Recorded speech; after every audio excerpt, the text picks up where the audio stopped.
ठीक आहे. अतुलजी, तुम्हाला हे पटतंय का की आता कुठेतरी व्हेंटिलेटरवरती चर्चा आहेत, पुढे कदाचित पुन्हा युद्धाला सुरुवात होईल, या भीतीपोटी जास्त पुन्हा एकदा जी महागाईची वाढ रोखलेली होती किंवा भाववाढ थांबवलेली होती, तो भार उचलत होतं सरकार, ते आता करता येणं शक्य नाहीये, म्हणून पुढचीच कुठेतरी व्यवस्था आतापासून सर्वसामान्यांची आणि त्याचबरोबर सरकारची आणि इतरांची केली जाते.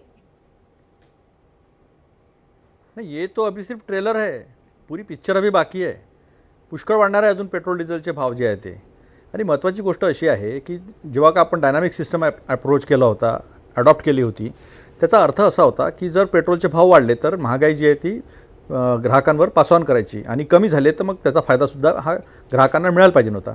आता विश्वासजी म्हणले की आम्ही 10 रुपयांनी ड्युटी कमी केली होती, पण तुम्ही 3 रुपये 46 पैसे 9 रुपये 56 पैशावरून 32 रुपये आणि 33 रुपयावर नेली होती. हेही तेवढंच खरं आहे. रोड इन्फ्रास्ट्रक्चर सेस 1 रुपया होता तो तुम्ही 18 रुपयावर नेला.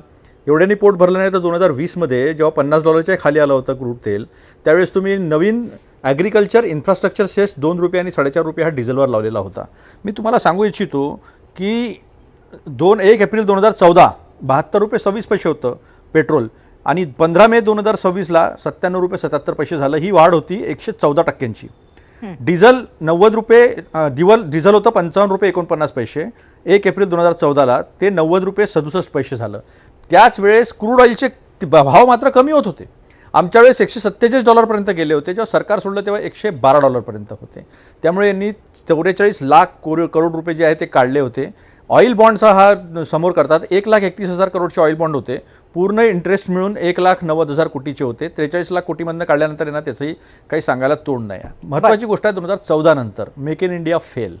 आमचे 144 महिन्यापैकी 110 महिने बॅलन्स ऑफ पेमेंट निगेटिव्ह, म्हणजे एक्सपोर्ट इम्पोर्टमध्ये आपण कधीच आपला एक्सपोर्ट जास्त राहिला नाही, इम्पोर्ट कमी झाला. त्या ऐकून घ्या तुम्ही, ऐकून घ्या डॉलर. त्याच्यामुळे डॉलरची किंमत जी आहे ती $58 वरून $95 आली. $1 जेव्हा वाढतो तेव्हा वर्षाला 22,000 कोटीचं नुकसान होतं. आता तुम्ही मोजून घ्या की $32-33 वाढले तर किती लाख कोटींचं नुकसान जे आहे ते आपल्याला पेमेंटमध्ये होतं. तिसरी गोष्ट, यांनी खायचं तेल जे आहे त्याच्यात स्वयंपूर्णता मिळवली नाही. चौथी गोष्ट, आपला प्रोडक्शन जे होतं ते 77% आपण इम्पोर्ट करत होतो. यांनी प्रोडक्शनच वाढवलं नाही पेट्रोलियमचं, म्हणून 89% आपल्याला आता इम्पोर्ट करावं लागत आहे. त्यामुळे चुकीच्या धोरणांमुळे जे आहे ते पहिल्यांदाच सगळं आपलं नुकसान झालेलं होतं. फक्त final nail in the coffin जे होतं ते आता या इराण आणि इस्रायल अमेरिकाच्या वॉरमुळे झालेलं आहे. सगळीकडे